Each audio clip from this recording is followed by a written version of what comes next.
கிறிஸ்துவுக்குள் பிரியமான சகோதர சகோதரிகளே, இயேசு கிறிஸ்துவின் இனிதான நாமத்தில் நான் உங்களை வாழ்த்தி வரவேற்கிறேன். இன்றைய தினம் நாம் தியானிக்க தெரிந்து கொண்ட வேத வசனம் யோவான் எழுதின சுவிசேஷம் 1ஆம் அதிகாரம் 7ஆம் வசனம்.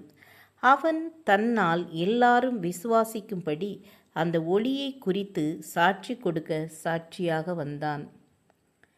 பிதா ஆவியானவர் போல ஆதியிலே இருந்த தேவ வார்த்தைதான் கிருபையினால் இவ்வுலகில் மனிதனாக அவதரித்து இயேசு எனப்பட்டார். அவர் எப்பொழுதுமே இருந்தவர், இருக்கிறவர், இருப்பவராகிய தேவன். இயேசுவே ஜீவன் மட்டுமன்றி ஒளியாகவும் திகழ்கிறார். அவருக்குள் சகலமும் உண்டாக்கப்பட்டது. சாத்தானின் அதிகாரத்திற்கும் பாவத்திற்கும் அடிமைப்பட்ட எந்த இருளான மனுஷனையும் பிரகாசிக்க செய்வது இயேசுவாகிய ஜீவ ஒளியே. நீதியின் சூரியனாகிய கிறிஸ்து என விளம்புகிறது. யோவான் ஸ்நானகன் தேவனால் அனுப்பப்பட்டு இயேசுதான் மெய்யான ஒளி என சாட்சி கொடுத்தான். ஆனால் அவரை விசுவாசித்து அவரை இரட்சகராக ஏற்றுக்கொண்டவர்கள் அனைவரும் அவரது பிள்ளைகள் என்பது நமக்கு கிடைத்த பெரிய ஸ்லாக்கியம். நாம் அவரது சுவிகார புத்திரராகிறோம்.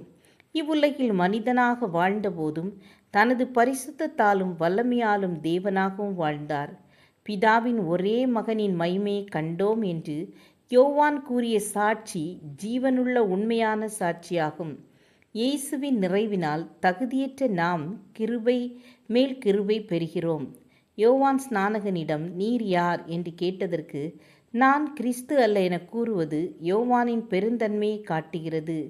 கிறிஸ்து உலக இரட்சகர் என உலகிற்கு வெளிப்படுத்துவதையே தன் நோக்கமாக கொண்டார். நான் ஜலத்தினால் ஞானஸ்நானம் கொடுக்கிறேன்.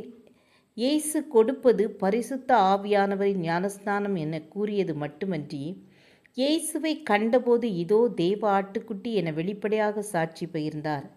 இயேசு கிறிஸ்துவினால் ஒளிக்குள் வந்த நாம் அவருக்கு சாட்சிகளாக இருக்க வேண்டும் என்பதை விரும்புகிறார். இருளுக்குள் கிடக்கும் அநேகரை அவரது மீட்பின் ஒளிக்குள் கொண்டு வர வேண்டும் என்பதே நமது பிரதான அழைப்பு. இதனை நாம் உணர்ந்து கொள்கையில் நீங்கள் உலகத்திற்கு ஒளியாயிருக்கிறீர்கள் என்ற சாட்சி நம்மையும் பிரகாசிக்க செய்யும். ஸ்திரீகளுக்குள்ளே பிறந்தவரில் யோவானை பார்க்கிலும் பெரியவன் இல்லை என்ற இயேசுவின் சாட்சி யோவானின் தாழ்மையையும் தெய்வீக பண்புகளையும் நமக்கு தெளிவாக்குகிறது. நாமும் ஜீவ ஒளிக்கு சாட்சி என்பதை மறவாமல் அவரது வார்த்தைக்கு கீழ்ப்படிவோம். ஜெபம் செய்வோம். எங்களை நேசிக்கிறதான அன்பின் தெய்வமே, எங்களையும் உம்மை போல் பிரகாசிக்க செய்ங்க.